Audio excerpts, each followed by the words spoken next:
Alors, bon après-midi à tout le monde. Je vous rappelle que c'est une session d'information qui va contenir de l'information juridique. C'est de l'information juridique générale. Ça ne constitue pas un avis juridique. Je ne suis pas ici pour vous donner des avis juridiques. Et certainement, on vous encourage à consulter un avocat pour obtenir des conseils. Donc, pour commencer, je me présente. Mon nom, c'est Margot Pomerleau. Je suis au cabinet de MBC Law. Je travaille dans le domaine du contentieux civil. Alors, je travaille aussi en succession, en droit de la construction et dans le mobilier, dans le domaine financier. Je suis appelée en droit 2011, puis ça fait 10 ans que je pratique avec ce cabinet ici, avant comme étudiante, et ça fait 10 ans que je suis dans la cour de petite créance. Je suis finissante de l'Université d'Ottawa où j'ai fait mon barreau là aussi. Encore une fois, comme vous le sachez, l'objet de la session aujourd'hui, c'est de vous informer comment bien vous préparer quand vous vous représentez seul devant la cour. J'espère être capable de vous donner de l'information qui est très utile pour vous. Premièrement, certainement, un gros remerciement à la GEFO et la Fondation communautaire d'Ottawa pour leur appui pour être capable de vous présenter ce programme ici. Alors, pour les différents participants, on va commencer avec les acteurs judiciaires. Certainement, le juge suppléant, très important de connaître le rôle. Alors, un juge, c'est pour la Cour supérieure. C'est un peu comme un arbitre chargé de trancher de façon indépendante, impartiale les questions.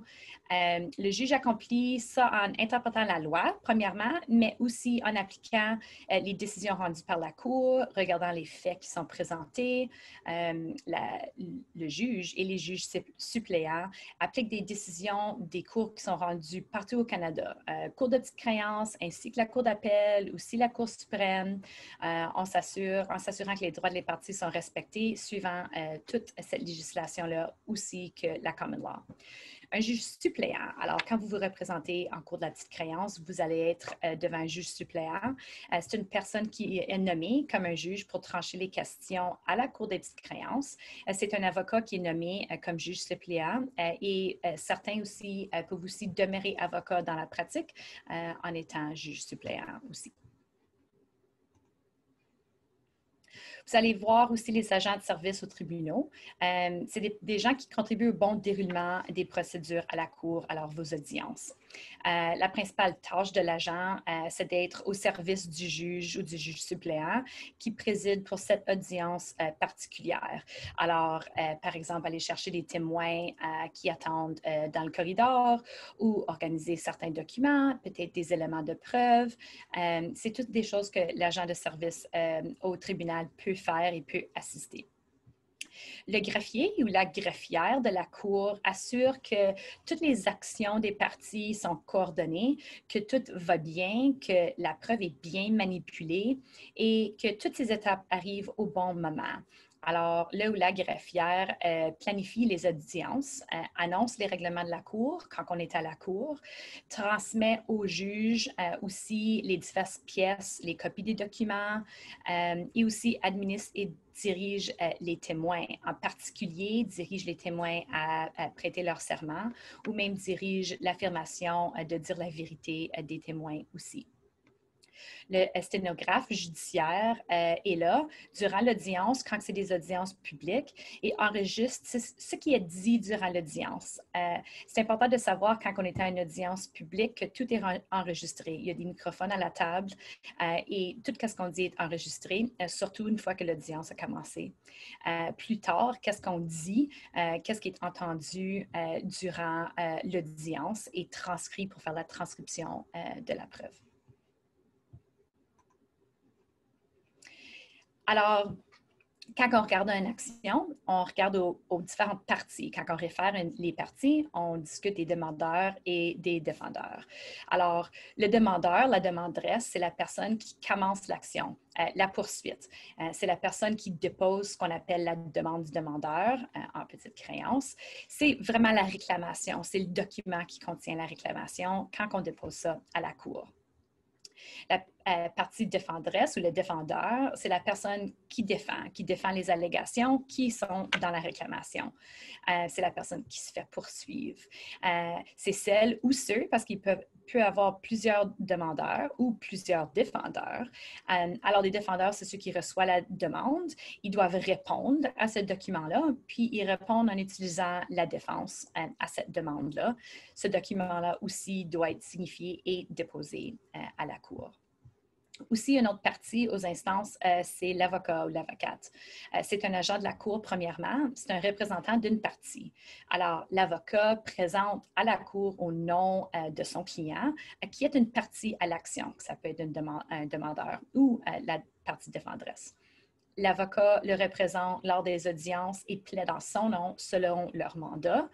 Une partie représentée prend rarement la parole durant une audience, sauf quand cette personne-là est le témoin. Et dans ce cas-là, il parle directement, mais dans tout autre cas, c'est l'avocat d'habitude qui parle au nom de la personne qui est représentée. Le juge, les employés de la Cour sont des parties neutres dans l'audience. C'est important quand vous vous présentez à la Cour de ne pas vous donner l'opportunité de demander des avis juridiques de ces gens-là. Ils peuvent vous dire quand une procédure commence ou finit, mais les employés de la Cour ne sont pas là pour vous donner des opinions par rapport à la progression de l'audience ou si vous allez gagner ou non avec la Cour. Si vous avez un membre de la famille ou un ami que vous nécessitez être avec vous durant une audience de la Cour, c'est quelque chose que vous devez aviser la Cour.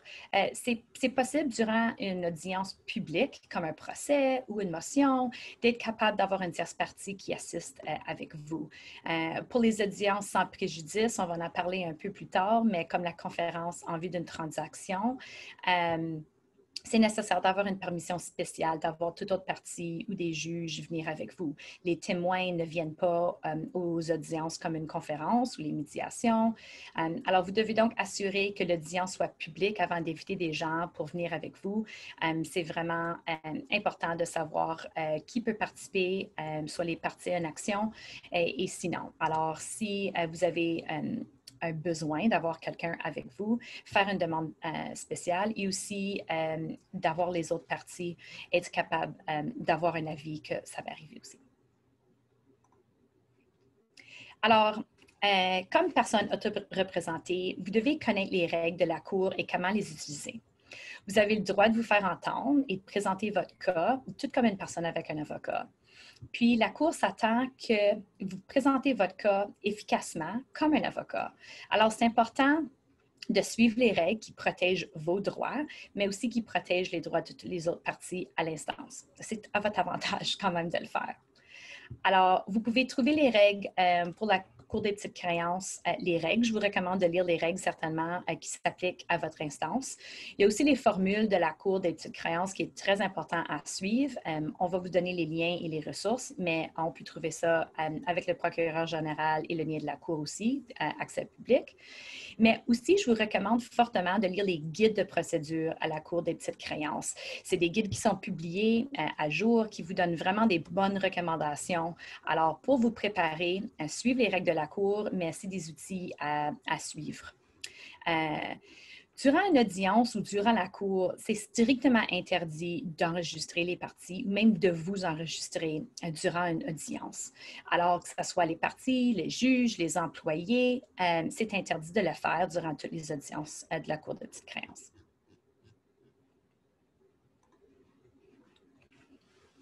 Alors, je vais prendre quelques minutes puis vous parler de l'étiquette puis les règles à suivre. La formalité, la civilité sont vraiment des valeurs fondamentales du système de justice. Il faut toujours faire preuve de respect, non seulement avec le juge, mais avec toutes les parties qui participent à une instance qui inclut la partie adverse. Rien de moins que la civilité démontre vraiment un manque de respect pour l'administration de la justice. Puis, ça ne va pas paraître bien pour vous, pour votre cas, puis votre présentation. Si vous n'avez pas un certain niveau d'étiquette, puis que vous suivez les règles de présentation.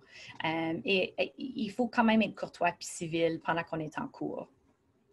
Quelques pratiques générales à garder en tête durant votre audience quand vous êtes là en personne. Premièrement, de vous habiller en tenue d'affaires, business. Ce n'est pas permis de porter des chapeaux ou des couvre-chefs, sauf si c'est pour des raisons religieuses.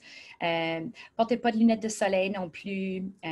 Portez pas des vêtements avec des inscriptions ou des images qui pourraient offusquer ou insulter des gens.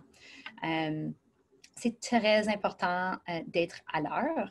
C'est très important même d'être tôt pour une audience parce que c'est possible que les autres audiences ont fini tôt et on veut continuer avec la liste d'audiences. C'est très rare que vous êtes la seule action, la seule audience qui a besoin d'être entendue par le même juge et gérée par la même salle d'audience et gérée par le même greffier.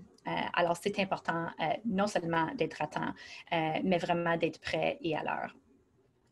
C'est important d'adresser le juge par Monsieur le juge ou Madame le juge. Encore une fois, d'être courtois, d'avoir ce respect-là pour le système de justice. Ça fait partie de l'administration de justice. N'interrompez pas un juge, n'interrompez pas un employé de la cour et ni un témoin. C'est très, très rare qu'on a l'opportunité et que ça serait nécessaire d'interrompre quelqu'un qui parle. Il faut toujours attendre qu'une personne termine leur présentation, leur audience, leur témoignage avant qu'on puisse avoir la parole. C'est non seulement pour l'administration de la justice, mais pour le sténographe qui enregistre qu'est-ce que la preuve est de chaque partie, quelle question, quelle réponse, toute cette preuve-là. Alors, c'est incroyablement important de juste parler un à la fois et non seulement en vue d'étiquette, mais en vue d'être la personne qui essaie de convaincre de sa position. Il ne faut pas interrompre un juge. Durant l'audience, il faut toujours se lever quand on parle. Alors, durant une audience, quand on veut avoir la parole, on se lève. Et une fois qu'on se lève, puis qu'on reçoit la directive du juge, des fois juste le hochement de la tête ou on nous indique de continuer, c'est juste à ce point-là qu'on peut porter parole puis qu'on peut parler à haute voix. Alors, on veut parler, on se lève, le juge indique « Ah, oui, Maître Pomerleau, c'est à vous », puis après, je suis capable de parler au juge. Certainement, il y a une exception à cette règle-là. Quand on est à un procès, puis il y a un témoin, puis les questions sont posées au témoin et on veut faire une objection à une question, on interrompt le témoin, on interrompt la question, mais en se levant. On se lève, le juge vous donne la parole, vous dites votre objection, quand on a fini de parler, on s'assoit. On peut seulement adresser un témoin ou un juge ou un greffier quand c'est le temps puis quand on vous le demande. Quand c'est votre temps de demander des questions à un témoin, c'est une question à la fois, une réponse à la fois, on n'interrompt pas les réponses. Aussi, quand le juge vous demande une question ou demande une directive ou une position, après que le juge a fini de poser cette question, c'est le temps d'être capable de répondre à cette question-là. Alors, c'est très rare en cours qu'on parle, à moins que quelqu'un vous le demande, ou c'est le temps et c'est indiqué que c'est votre temps d'être capable de vous adresser à la cour.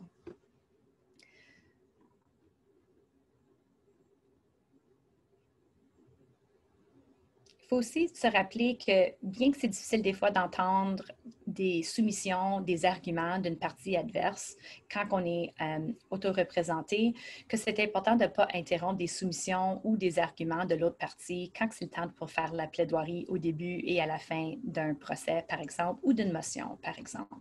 C'est important de prendre note des objections, note des questions, puis par après, quand c'est votre tour d'être capable de soulever ces points-là. Alors, très important de prendre des notes. Je vais vous le recommander à quelques reprises durant la présentation, mais très, très important de prendre des notes, puis pas d'interrompre la partie adverse. C'est important durant une motion ou durant un procès aussi de seulement s'adresser soit au juge ou au témoin, mais jamais à la partie adverse. C'est d'habitude une expression normale de parler à la personne avec laquelle on est en train d'avoir le défi, mais en cours, on s'adresse au juge, on s'adresse à la greffière, on s'adresse aux témoins. C'est très, très rare les circonstances où on parle à la partie adverse, sauf pour peut-être des choses de discussion, période de temps, est-ce qu'on va prendre une pause? Ah oui, c'est une pause de 10 minutes, est-ce que ça vous va? Pour des choses comme ça, quand on est en audience, quand l'audience est en train d'être entendue, quand on adresse la cour, quand il y a de la preuve, c'est très rare qu'on parle à la partie adverse ou même à d'autres parties, d'autres défendeurs ou d'autres demandeurs. Quand on adresse le greffier, la greffière, monsieur le greffier, monsieur la greffière, les agents de service aux tribunaux, on leur adresse par leur dernier nom, monsieur un tel. Sténographe aussi, monsieur le sténographe, madame la sténographe, encore avec courtoisie. Pendant qu'on est dans une audience de la cour, aucun type d'audience, on ne mange jamais de la gomme. On n'a pas le droit de manger pendant qu'on est dans la cour d'audience. On a le droit de boire de l'eau, mais pas de café, pas de jus, rien d'autre sauf de l'eau et certainement pas amener de la bouffe dans la salle d'audience. Certainement une recommandation de ne pas jurer, pas utiliser du langage vulgaire. Puis encore une fois, je vous recommande durant les audiences, l'action que tu devrais faire tout le temps, c'est de prendre des notes. Prendre des points de l'autre partie, prendre des notes de ce qui se passe, prendre des notes de vos questions, certainement une de mes plus grosses recommandations. En raison du COVID-19, il est fort possible que votre audition soit tenue virtuellement. Donc, certains conseils pratiques pour des audiences virtuelles, testez votre microphone, votre caméra avant le début de la rencontre, faire certain que tout a un bon fonctionnement. Assurez-vous que l'appareil que vous utilisez peut joindre la réunion, que tout est mis à jour. On veut éviter les problèmes techniques de dernière minute. Connectez-vous à la réunion 5 minutes avant, faire certain que tout fonctionne bien. Même si ce n'est pas visuel, puis au téléphone, je vous recommande quand même de faire ça, d'être capable de confirmer que tout est de bon fonctionnement. C'est bien d'être assis à un endroit avec un arrière-plan qui est assez neutre et aussi de faire source à une lumière naturelle, alors on peut être capable de vous voir. Gardez votre micro sur sourdine, un peu comme aujourd'hui, sur mute, quand vous ne parlez pas, de l'enlever quand que vous êtes en train de parler, puis encore de retourner votre micro sur sourdine quand on n'est pas en train d'adresser la cour.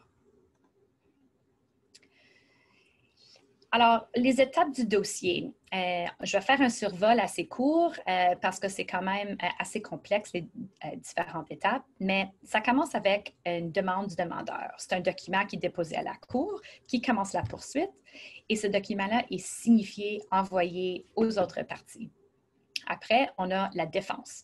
La personne qui se fait poursuivre, c'est le défendeur. Il reçoit la demande, il considère les allégations de la demande, il rédige une réplique, alors une défense à la demande. Ce document-là est signifié aux autres parties et déposé à la cour.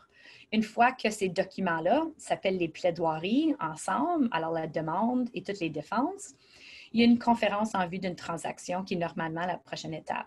C'est une réunion ensemble, c'est un peu comme une médiation, mais c'est une instance privée. Alors, toutes les parties ainsi que un juge sont ensemble, mais ce n'est pas une instance publique où on peut avoir des spectateurs. La réunion a pour objectif de voir si les parties peuvent régler une ou toutes les questions en litige. C'est aussi une réunion pour objectif aussi de divulguer la preuve, de préparer le dossier pour le procès. Durant cette rencontre, qui est quand même une audience, le juge suppléant fait des recommandations, peut aussi livrer des ordonnances. Alors, peut ordonner une partie de divulguer un document à une autre partie ou recommander ou même ordonner que les parties échangent l'information avant le procès ou avant la prochaine étape aussi. Durant toute l'instance, on peut avoir une demande faite à la Cour. C'est une motion pour une ordonnance. Alors, on demande pour que la Cour ordonne quelque chose. Une motion peut régler une question avant le procès, simplifier quelque chose, mais une motion peut aussi être présentée en tout temps de l'action. On peut faire ça par avis de motion, puis c'est juste de demander à la Cour de donner une directive, divulgation de documents, par exemple, ou une demande qu'un témoin doit être à un procès, par exemple. Alors, au procès, l'étape, c'est durant laquelle un juge va écouter les témoins, voir et lire les documents, qui est l'ensemble de la preuve, puis ensuite rendre une décision. Il y a aussi une évaluation des dommages-intérêts. C'est une audience d'évaluation qui se déroule dans un procès, par exemple, si les défendeurs ont été notés en défaut ou si un défendeur ne s'est pas présenté. Alors, préparez pour une audience. Avant la tenue de votre type d'audience, que ce soit une motion ou un procès ou une conférence, je recommande de réviser la règle pour cette audience-là en particulier. Réviser aussi le guide pour cette audience qui est rédigé par le procureur. Discuter aussi avec la partie opposée pour voir si on peut venir à une résolution ou une résolution partielle. Y a-t-il certaines choses qu'on peut s'entendre? Préparer les matériaux. Alors, dépendant de l'audience, il y a certains formulaires ou certains documents qu'on doit préparer et échanger avec l'autre partie. Aussi, préparer la preuve à l'appui. Alors, dépendant du type d'audience, peut-être vous avez un affidavit à préparer, peut-être vous avez des témoins à préparer, à rencontrer. La preuve orale, c'est les témoins, si c'est un procès, puis la preuve documentaire, des documents, des copies de courriels, des copies de photos, des copies de factures. Ça, c'est si c'est un procès. Puis sinon, si c'est un affidavit pour une motion. C'est important de vous préparer. Prenez des notes. Préparez-vous pour vos arguments, l'ordre de vos points, les points saillants, les faits saillants. Avant de faire vos soumissions à la Cour, de vous préparer. Je vous recommande de faire ça à l'avance de l'audience. Dans le cadre d'une motion, la partie qui veut l'ordonnance commence. C'est elle qui prend la parole en premier, fait ses soumissions. Puis, la personne qui réplique à la motion, à l'avis de motion, cette personne-là va aller par après. Pour un procès, la personne qui demande, la personne qui est le demandeur, qui requiert quelque chose de la Cour, cette personne-là va débuter sa preuve avec ses témoins. Alors, ces témoins vont être présentés en premier, un à la fois, puis après que le demandeur a fini, la partie défenderesse ou les parties défenderesses vont présenter leurs témoins, un à la fois.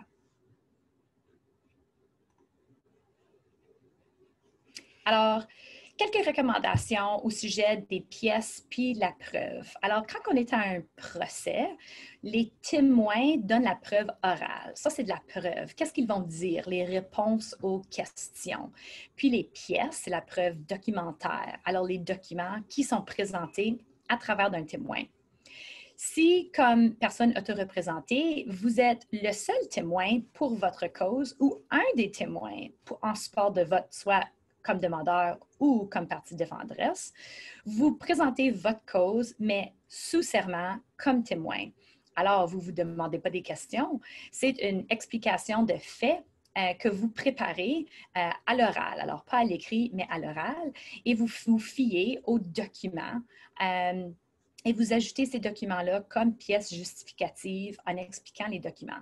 Mes recommandations sont d'expliquer des faits qui sont non controversés, puis des faits qui sont un peu la base de ce que vous voulez que la Cour décide. Alors, vous avez fait du travail pour quelqu'un, vous avez facturé, vous êtes impayé. C'est important pour vous d'expliquer qu'est-ce que vous avez fait, les services, les matériaux que vous avez donnés, à quel prix, combien de temps, les dates, et montrer une copie de la facture, expliquer la facture, la façon que c'était envoyé, la vie au client. Tous ces éléments-là que tu crois sont des faits saillants pour que le juge soit capable de faire une décision. C'est ce que tu fais pendant que vous êtes le témoin. Quand il y a un témoin, le témoin est interrogé. Une partie pose des questions au témoin pour exposer la preuve. Une question, une réponse, une question, une réponse, un document. une question au sujet du document, réponse au sujet du document. Après, il y a le contre-interrogatoire. Alors, une autre partie pose des questions. Encore une fois, question-réponse, question-réponse. Et toutes les parties où leurs représentants vont avoir le droit de demander des questions. Si la question est déjà demandée, on n'a pas à demander la question encore. Il n'y a pas de propriété d'un témoin. Alors, tous les parties peuvent obtenir la preuve de tous les témoins et utiliser la preuve qui est donnée pour leur cas puis pour leur soumission. Alors, si une question est demandée puis la réponse est donnée, on n'a pas à redemander la question. Il y a un réinterrogatoire. Alors, si tu te présentes un témoin, il a été contre-interrogé par les autres parties, tu as le temps d'aller puis de clarifier de l'information. Tu n'as pas le droit de demander des nouvelles questions ou de soulever des nouveaux points, mais de faire de la clarification sur le contre-interrogatoire. Les pièces, quand on dit des pièces, c'est les documents, les copies de documents, les photos, les cartes, les copies de factures. Tous ces éléments-là documentaires, c'est des éléments de preuve qui doivent être présentés à travers d'un témoin qui explique le document.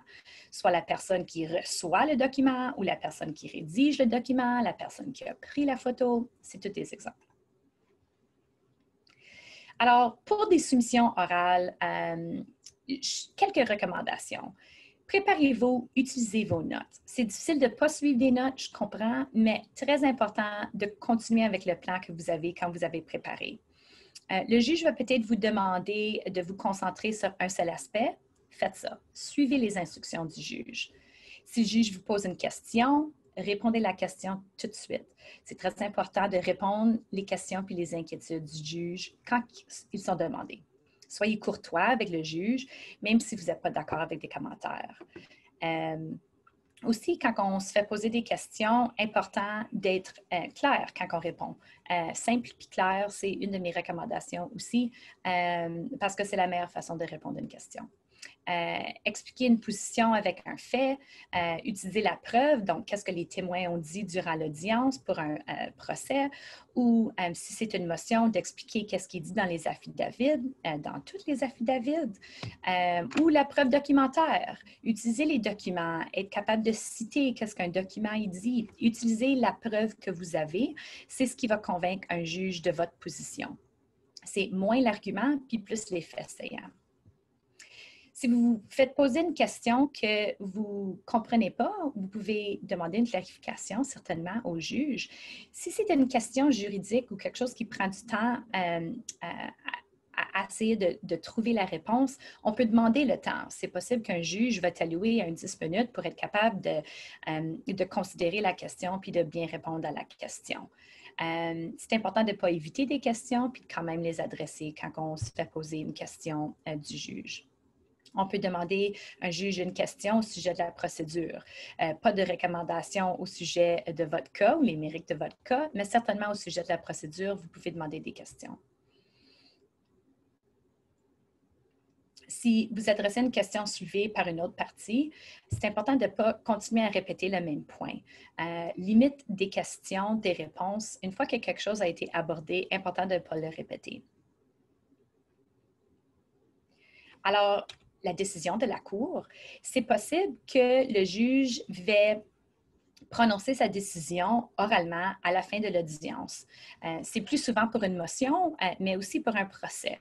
C'est possible que le juge va décider soit de donner une ordonnance là.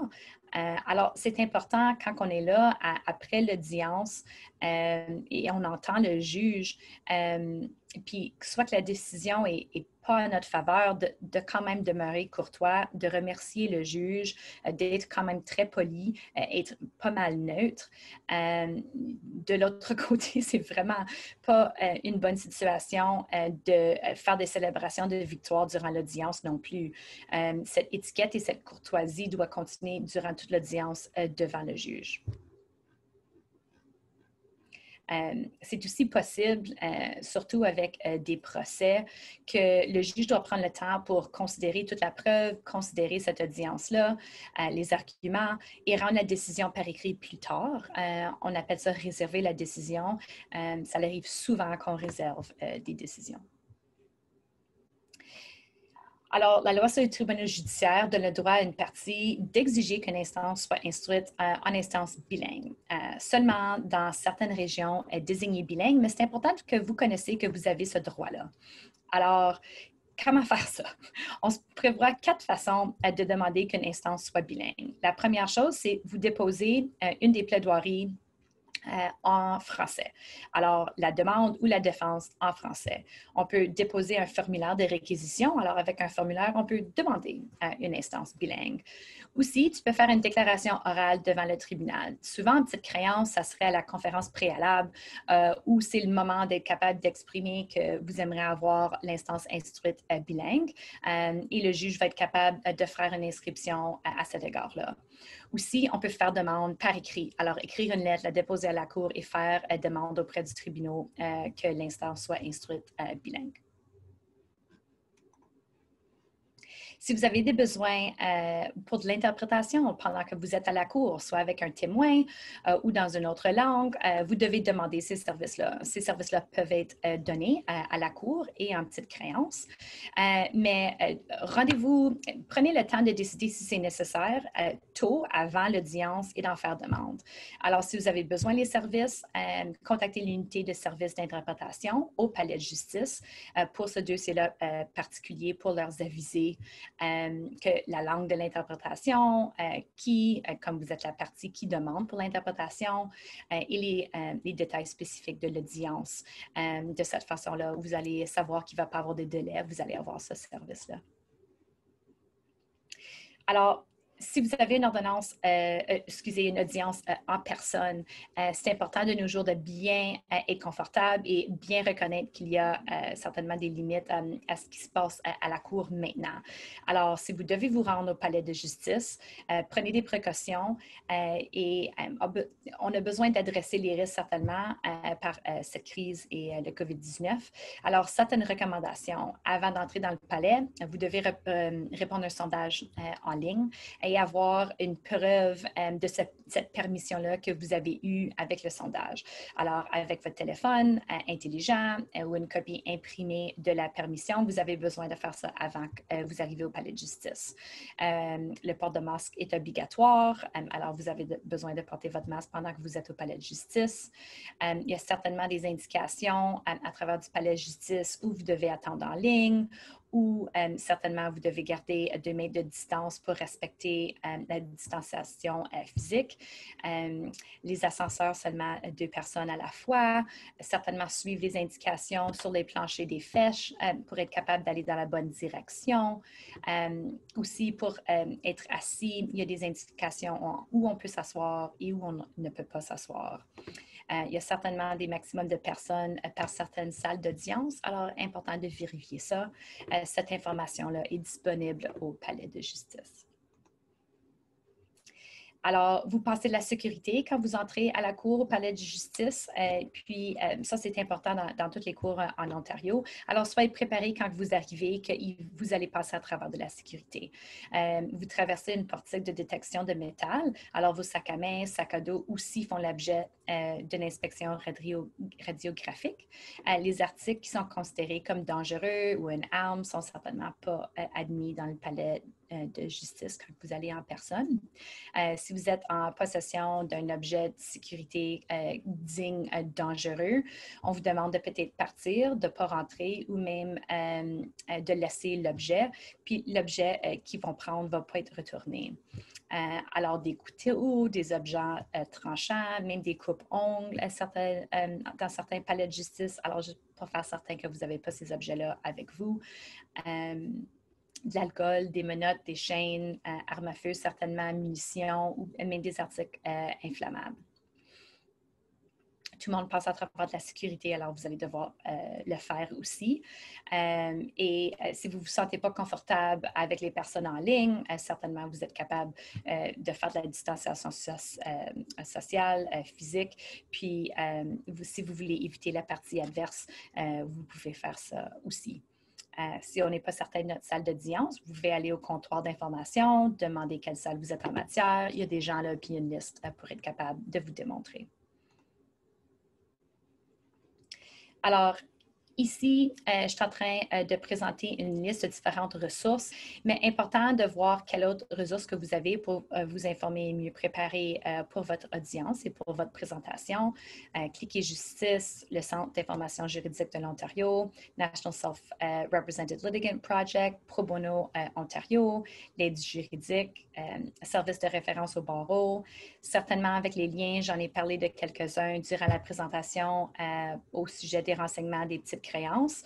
Alors, il y a des liens là au sujet des protocoles, de la pratique, aussi les guides qui viennent du ministère du procureur général et aussi Clio Justice pas à pas au sujet spécifiquement de la Cour des petites créances.